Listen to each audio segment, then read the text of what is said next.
session I am moderating, and I'm afraid of moderating it because the person sitting next to me, I don't know, because he himself is a Vishwaguru or Vishwashastri or whatever. I can't name him because he wears so many caps. He is a Hindu, Indra Samaj Maharaj, he is a Hindutvadi, he is an economist, he is a politician. I don't know what is he, what role he is performing now. So it's very difficult to ask any question. I don't have to interview Dr. Swami because he's the only genuine economist left in the country, I think, who speaks the first language. He's not a diplomatic economist. And he's also the only politician who calls spade a spade. There's no politician he's not a hypocrite. That is one thing about him. Number two, you never know. When can he turn from a friend to a foe? You never know that also. Because he decides his own terms of engagement. His terms of engagement decides his friendship. Today is my friend, tomorrow he will be my enemy if it don't work according to his choice. So it is very unpredictable personality, and which is good. Therefore, he looks very young, and biographically he may not be that young, but mentally and physically he is very young now. And we have called him today. The topic is what they call the global high table. Can India be a Vishwaguru? Because the new terms are being created these days, every day. As the panel were discussing, we are a Vishwaguru or Vishwaneta or whatever we are being defined. But one thing is, which I know Dr. Swami will give a different interpretation to that. India is definitely much better in global sense. Our recognition much better than it was many years ago. India is on the high table. There's no doubt about it. I'm not saying about individuals, because India as a country, it definitely, we are all proud of. India today is much more better recognized all through the world, whether it's an economy, as a political stability or financial stability. So I would like to know from Dr. Swami now, because he was one of the most admired person of Prime Minister Modi. I don't know who discovered whom. I don't know yet. Whether he discovered Prime Minister Modi or Modi discovered him, brought him into party and made him the Rajya Sabha member. So are we part of the global high table where we can dictate terms now? When Russia is fighting America, China is fighting America, everybody fight, because he knows Americans very well, he knows Chinese very well, he knows India much more than all of them together. So he's the master of all. I won't call the jack of anything, but he's the master of all and jack of none. So let me ask him, Dr. Swami, what do you think is happening in India in terms of, is Hindutva going forward? In terms of globally, are Bharat going forward? So there is a Bharat becoming the world global leader, and India Indianized becoming Bharatiya. Over to you. Thank you, Prabhu. I'm Swami and you're Prabhu, not bad. I've known him since he was a college student, and he hasn't changed a bit. Today, for the first time, I'm having him moderate what I'm saying. How much time do I have? All right. All right. I'll address the topic, can India be a Vishwaguru? And then we can take on questions afterwards. It's okay. I mean, it's fine. First of all, the definition of Vishwaguru. It is a mindset. It's not an individual. Guru is usually an individual. But it's a mindset which of a country which makes others accept our values and practices.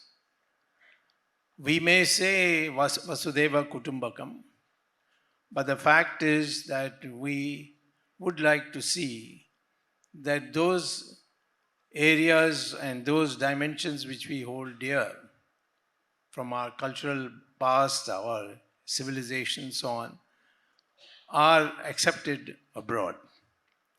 And that India is recognized as a country which can contribute to a better world. So that is the concept of Vishwaguru. And I would say that we were a Vishwaguru from time immemorial.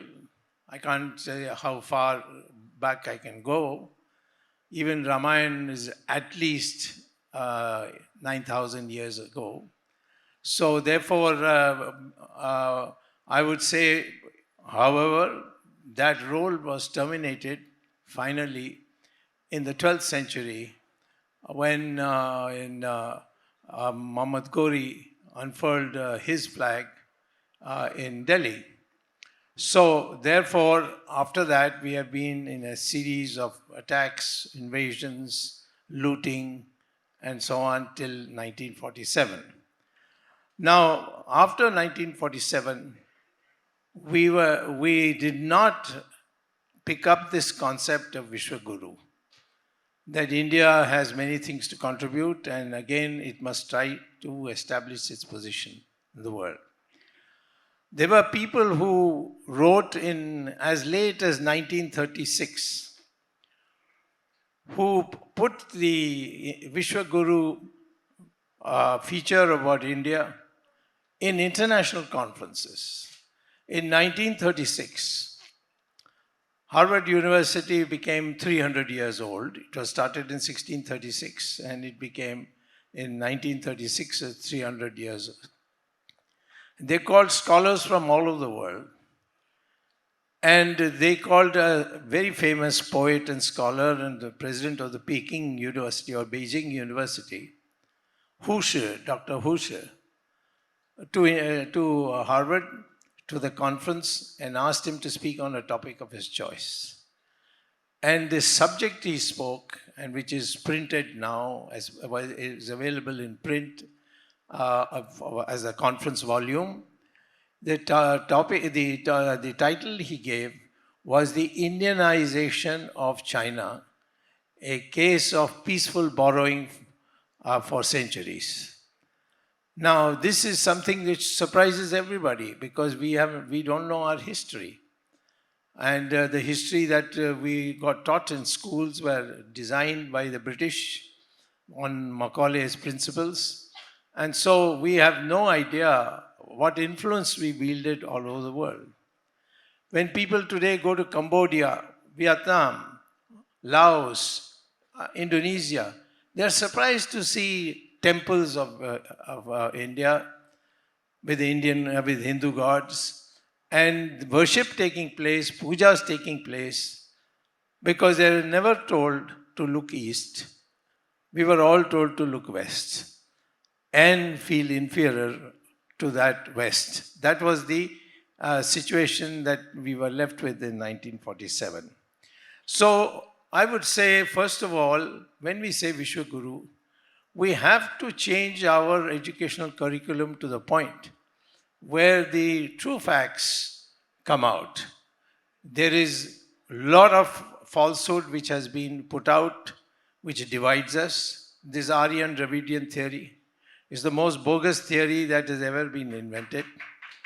And it has been completely negated by the studies that have been done in testing your biological origins. And now there have been journals which have come out which say that all Indians, from north to south, east to west, have the same DNA. And there is no such thing as there was an invasion. First the Dravidians came from somewhere, and then afterwards the Aryans came from somewhere. In fact, if you trace the word Dravidian, it can be traced to Adi Shankara, who went from South India to North India, persuading people to give up Buddhism and return back to Hinduism. And in his case, when he was in Bihar, he was asked who he was. He said, I'm Dravida Shishu. And Shishu means, of course, a child. But Dravida, he explained, is where the three oceans meet, which is Arabian Sea, Bay of Bengal, and the Indian Ocean. And he said that portion is Dravida, Travid, as he explained. So the word Dravida comes not as a question of race, but a uh, as a regional, that is South India. Unfortunately, it has been foisted on the Indian people, and a section now think that they are race apart because they are Dravidas. And I don't think that uh, with this kind of brainwashing that has taken place in the past, we can be a Vishwaguru. So we have to get at least to learn what the true history of India is. So I would say today the question will be, can we regain the Vishwaguru status that we had in the past, and what we have to do for that? Now, there are today indications that the international opinion of India is changing. And they are beginning to give India not only the current state in terms of its current status, but India is also being, its history is being revised in a very slow manner, but it is being revised. I noticed that as far back as 2009, the editor of the Newsweek magazine, which is an American magazine, had a editorial article in Newsweek saying, headed, we are all becoming Hindus. And I was very surprised. You can get it in Google if you go and type. Her name was, the editor's name was Ann Miller, and say Newsweek 2009, and you'll get from the internet the article. And what she says is that there are so many concepts of Hinduism that we have now begun to accept. The one that caused most furor was when she said the Hindus burn their dead people who die, they burn them. That's the most scientific thing to do, because their theology says that a body is only like the cloth you put on your body. The soul is something that travels without the body. So therefore, she says, look at when you come from the New York airport and come to New York City, how many acres and acres of land is now under the graves that have been put in. So the land which is should be used for other purposes, housing and other such things, is being used for graves. And these graves are very old. People come even now, generation after generation. But the truth is that that is not a concept that is scientifically viable. And therefore she says this is a Hindu concept and we should accept it. Like that she is given. That began in 2009.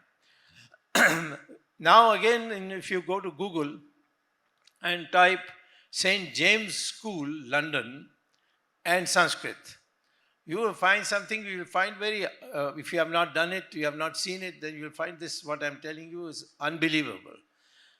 In that is a news item which is an interview with the principal of a very prestigious school in London called St. James School. And the principal is asked this question: why is it that you require children of the ages of 6? And it's an all-white school. It says, why do you require children of ages 6 to 11 every morning for half an hour to recite Sanskrit shlokas?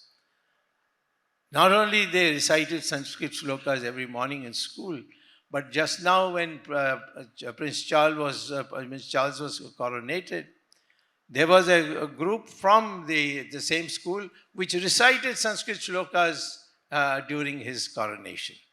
Which I don't know how many of you were able to see it in the media, but I'm sure that if you had seen it continuously, you would have seen that too. Now the principal is asked, why are you doing this? He says, I have come to conclusion after my study that if Sanskrit shlokas are recited by children of the ages of 6 to 11, every morning, then their brain development is much better than the brain development of other children who don't go through this. This is something which, again, you should look at. Then again, if you go to Google again, you will be able to find that the the NASA, as it's called, National Aeronautics and Space Agency of the United States, has a journal called Artificial Intelligence. And in artificial intelligence, right now, the main thing that is worrying scholars is how to store knowledge in a computer, because ultimately the robot that you produce is based on a computer, and that computer then recalls all this information that has been fed into it. So he says it's become very important a subject to find out how to store knowledge in a computer for a robot in artificial intelligence.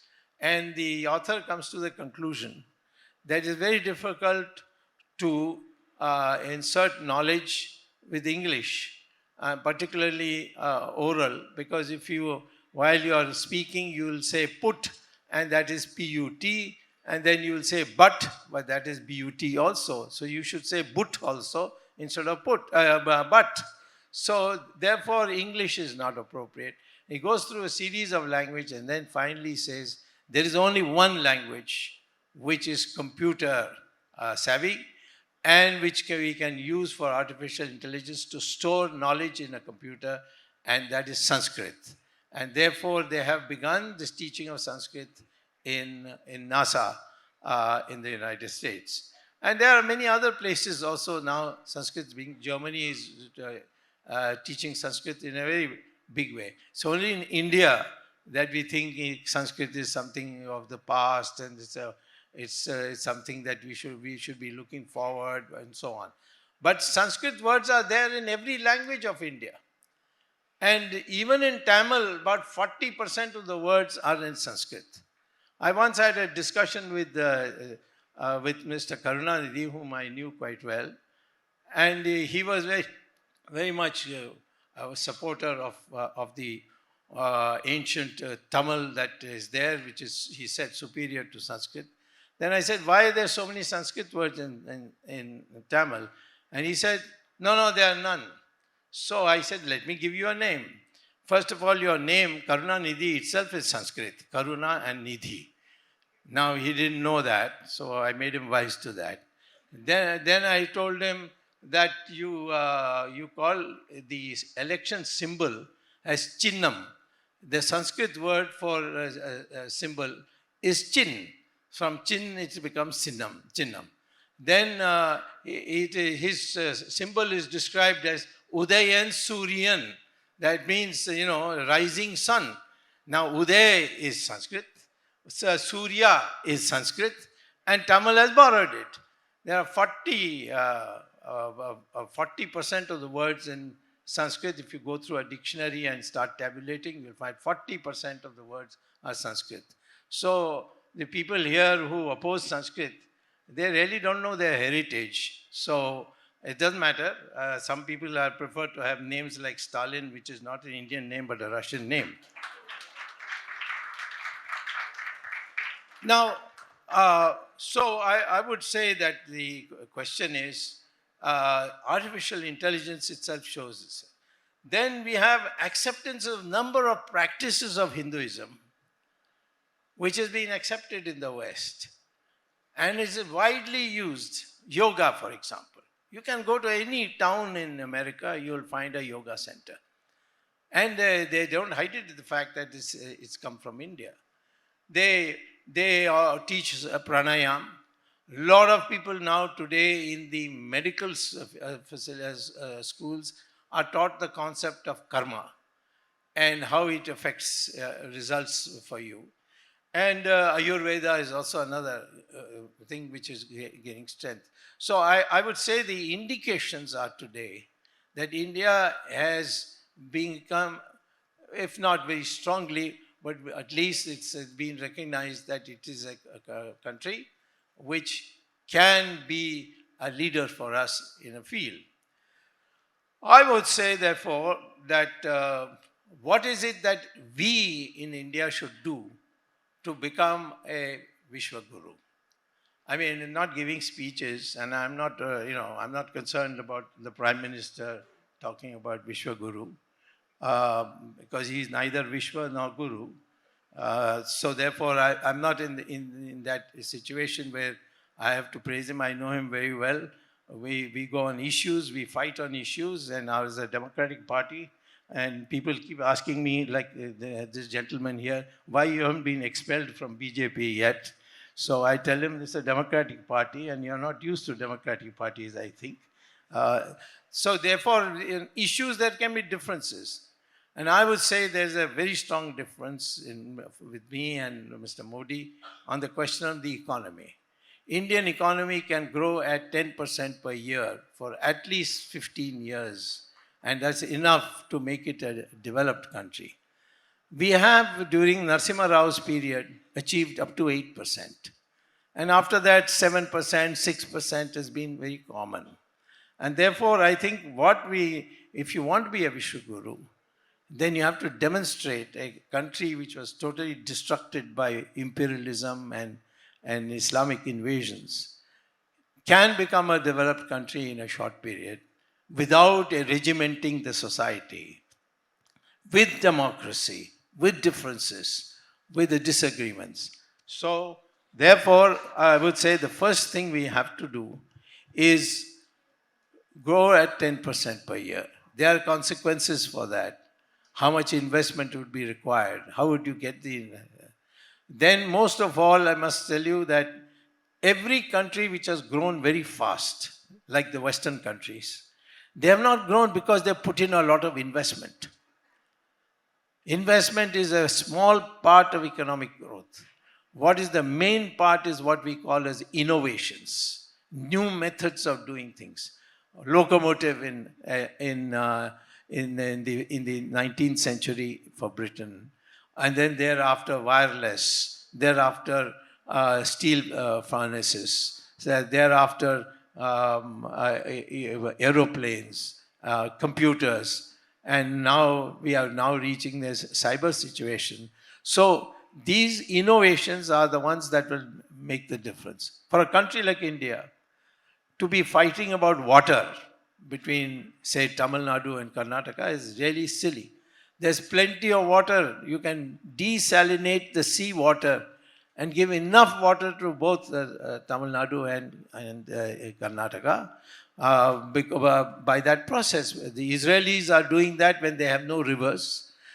All these Arabian countries clandestinely accept Israeli technology for desalination of seawater. So these scientific achievements are some things that you must start developing, encouraging, rewarding. You know, people shouldn't go to America to get a good job as a scientist. This whole software in computers, in cyber warfare, everything in the software. Indians were the earliest leaders in it, and then, of course, the rest of the world took it. We need also a very strong army. We are the largest population in the world. We have just 2 weeks ago overtaken China. At least in one thing, we have overtaken China, our population. Such a large population, 1.4 billion people, I think we should have a very, very strong military, and if necessary, make the right kind of alliances. We have been invaded by China. China has crossed over the LAC, which is a mutually agreed line in 1996, that before we will start talking about our differences and the land that is in each other's possession. But for the time being, we shall maintain peace by drawing an artificial line called the LAC, the line of actual control. But China has crossed that, violating an agreement, and have occupied, as now slowly it's coming out, occupied a vast amount of land in Ladakh, a big portion of land in Arunachal, and we have to respond to it if you want to be a Vishwaguru. You cannot pretend that the Chinese have not come. and nobody has come. All these things to keep the people cool. You have to tell the people this has happened, and we may take 1 year, 2 years, 10 years, but we must eject the Chinese by military means, and that is the only way we can emerge as a Vishwaguru. So this is the second thing. Finally, I like to say that the most important thing ultimately, as you can see, is the intelligence. But what do you mean by intelligence? It's not cognitive intelligence only. Cognitive intelligence is what you learn in schools, colleges, and so on. And it gives you a skill. But that is the only one part of it. Our ancient gurus and sadhus, sannyasis, saints, they all devised 6 different types of intelligence. One is called emotional intelligence, the art of arguing, the art of putting across a point of view without annoying the other side, or the art of putting your words in such a way that the man is provoked to think in a new way. So this emotional intelligence, the first one is cognitive intelligence, what you learn in your school, college. The second thing is emotional intelligence. The third thing is social intelligence. For example, if you build a factory and it blows smoke into the air, and then all the people get affected by it, and they suffer diseases and so on, that is something which is very dangerous. So you must have an intelligence that when you are permitting the society to industrialize or make progress in the economy, you must ensure that it does not adversely affect the environment and the people and so on and so forth. So this social intelligence is very important. Social intelligence also is very important in the sense that if you can combine two activities together, then you may get a multiplier effect. For example, if I grow a fruit orchard, grow fruits, and the flowers bloom, the bees come, and they take the honey. And if you can create a neighbor or a neighboring plot where these bees can come and build a beehive, then you will get honey also, and you will get also the agriculture to be promoted by the activities of the bee. So this is what is called as complementarity in economics, and this is something that we need to do so that we maximize the use of whatever is available to us by nature. So this is the social intelligence. Then there is something called moral intelligence, which means that you function in a way by which you do not do immoral things to get ahead. Unfortunately, that's exactly what is happening. All this corruption, all this loot and all is because we don't have this concept of morality, that you must not ruin the country in order for you to come forward. So the ability to interact is something which is very, very important, and that should be such that you may compete with somebody, may try to get ahead of somebody, but you don't do it by harming that person or cheating that person or using the powers of the state to put him out of action and out of competition. So this is a fourth thing that what we call is moral intelligence. The fifth thing is called spiritual intelligence. Spiritual intelligence is something which now is mind-boggling for people to think about, but it's slowly being accepted. It is believed that, and it was believed by Shankaracharya and all the people who became later as his chelas, that all the knowledge is in the biosphere, that is that area surrounding the earth.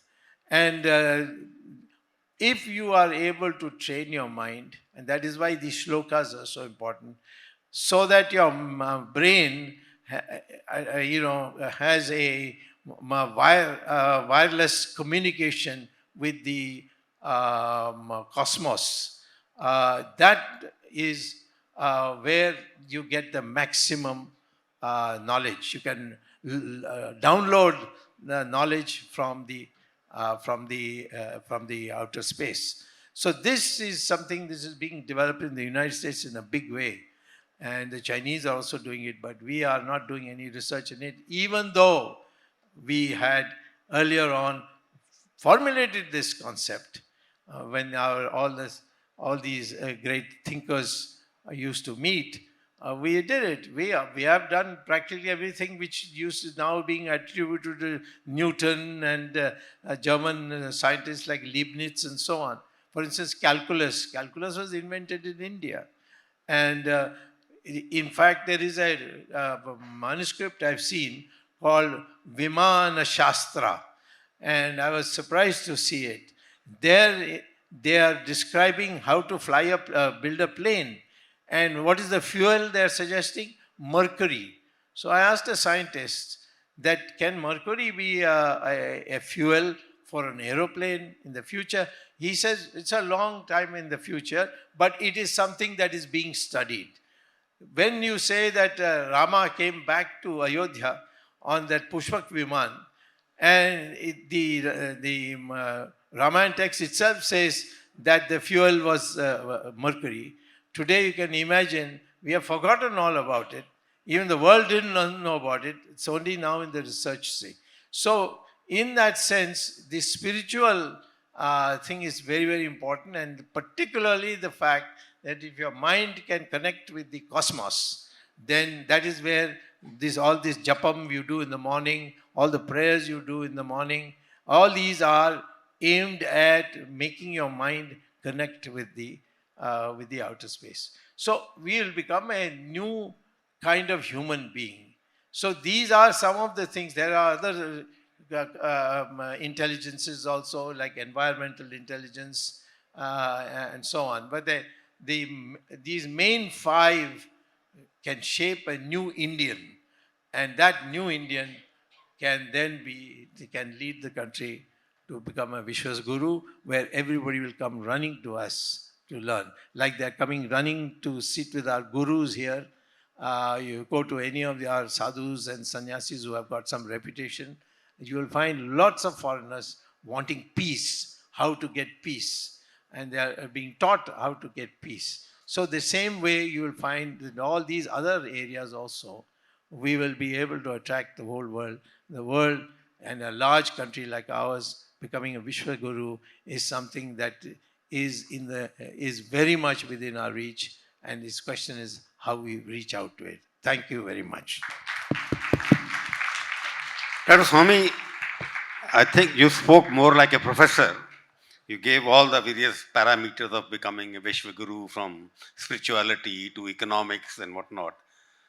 But you are the only propaganda, sorry, I won't use the word propaganda. You are the only propose the word that we are a Hindu nation.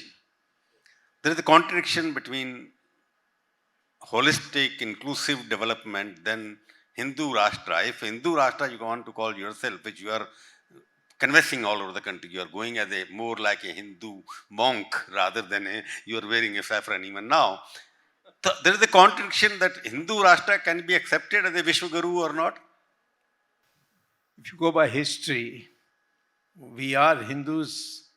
As Hindus, we made the progress, and nobody else made the progress we made. And most of them copied us in the beginning, and then after suppressing us, they made whatever progress they made. So I won't go into the question of Hindu. It's not a religion that we are talking about. It's a way of life. It includes religion. It's not just a way of life. We say all religions lead to God. Is there any other religion in the world which says all religions lead to God? Only Hinduism says all religions, Sarva Dharma Samabhava.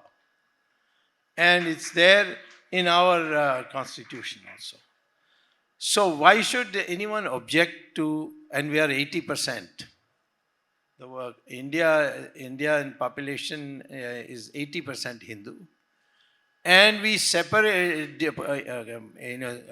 partitioned our country so that those who didn't want to live with Hindus could have their own country, which is Pakistan. Of course, they're not making a very good job of running a country. And we may have to take it back one of these days because they're not in a position to do it.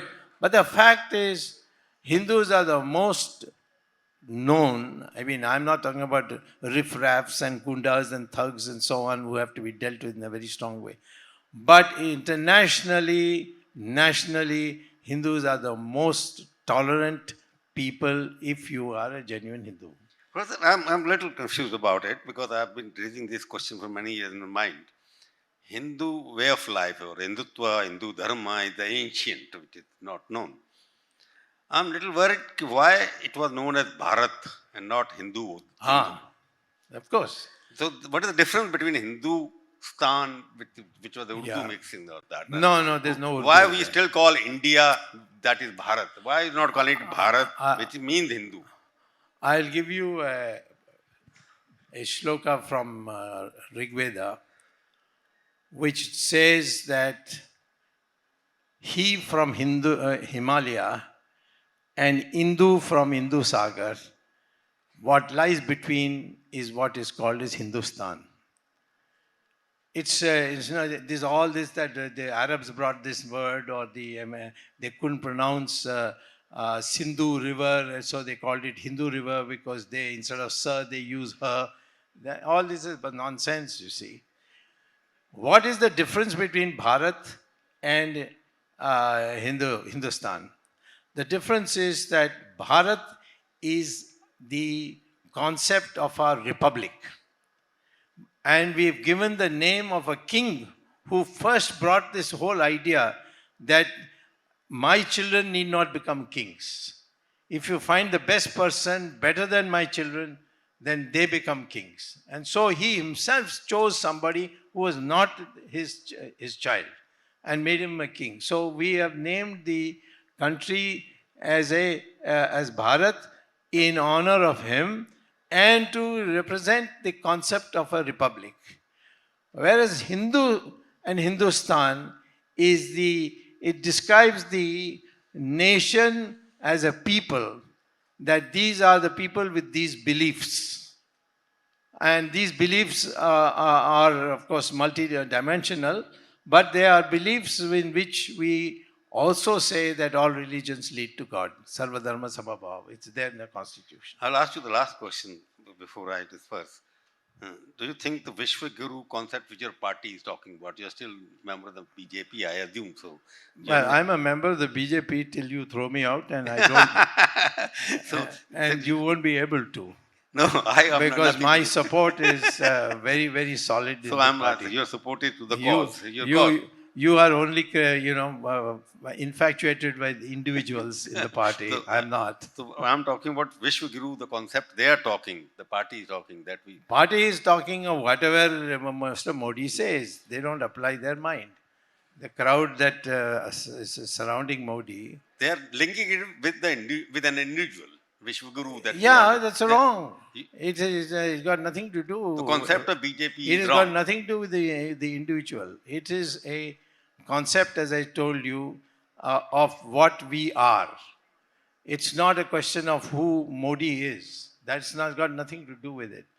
Well, flatterers are there who do this, and Modi would be making a mistake if he thinks that he can run the party or take the country forward based on people who are mediocre, because he has chosen his cabinet also on the basis of mediocrity. He has implemented the Hindutva agenda. He has got the three... No, he hasn't implemented. He's got the Ram Mandir going on. No. I'll stop you here. 370. He opposed Ram Mandir till the end. He got his friend Mr. Gurumurthy, or his Chela, Mr. Gurumurthy, to even present a petition while I was arguing in the court that the land which Narasimha Rao had nationalized so that we can build a big Ram Mandir, that land should be returned. It was rejected by the Supreme Court and it never got any publicity. On Ram Setu, it has to be declared as a national heritage monument. Every day, every week, I have to go to the Supreme Court. Supreme Court then asks the Solicitor General. He says, "Oh, we are working on it. We are working on it." Therefore, last 8 years he has not done But it. the impression that No, wait a minute. Wait a minute. All the temples of Uttarakhand were nationalized by the Uttarakhand BJP government on the direction of the Mr. Modi. So don't say he's a Hindutva man. But he's the most popular among them. That is a different matter. You see, even Hitler was very popular. That doesn't make him think. I am saying that as far as Hindutva is concerned, Modi's contribution is zero. What do you think? What is the future of Professor Swami and Modi both together? Well, he's an old friend of mine. I know him since Yes. 1972 when he was in the Vidyarthi Parishad. You were also in the Vidyarthi Yes. Parishad. We were together, both of us. Yeah, that's why we quarreled. And I have no personal differences with him. But I am against the policy to keep silent on China. His economic policy is a complete rubbish. I've written it to him and sent it to him why it will not work. You may say India is a world leader, 6.5%. You will say it before the budget starts. At the end of the budget, you will forget what you said and you will give a new number.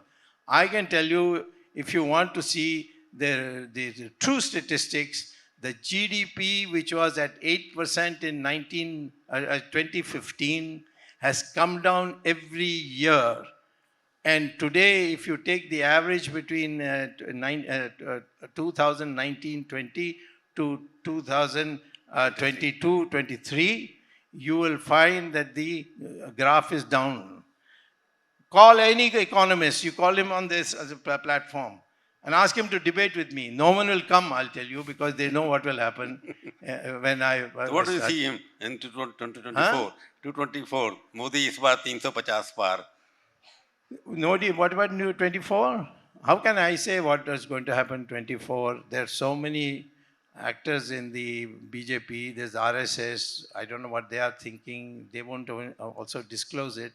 Then there's all these Bharatiya Mazdoor Sangh and Vishwaguru Parishad and so many things, you see. But they will win or not? Huh? He will win or not? BJP will win. That I'm 100% certain. There's no challenge to BJP. But who will be Prime Minister, I can't say. Thank you very much. That BJP will decide probably. Exactly, BJP will decide. And the BJP is Modi now. That's what you see. See, the main problem with us is that outsiders are more sycophantic than those inside. Thank you very much.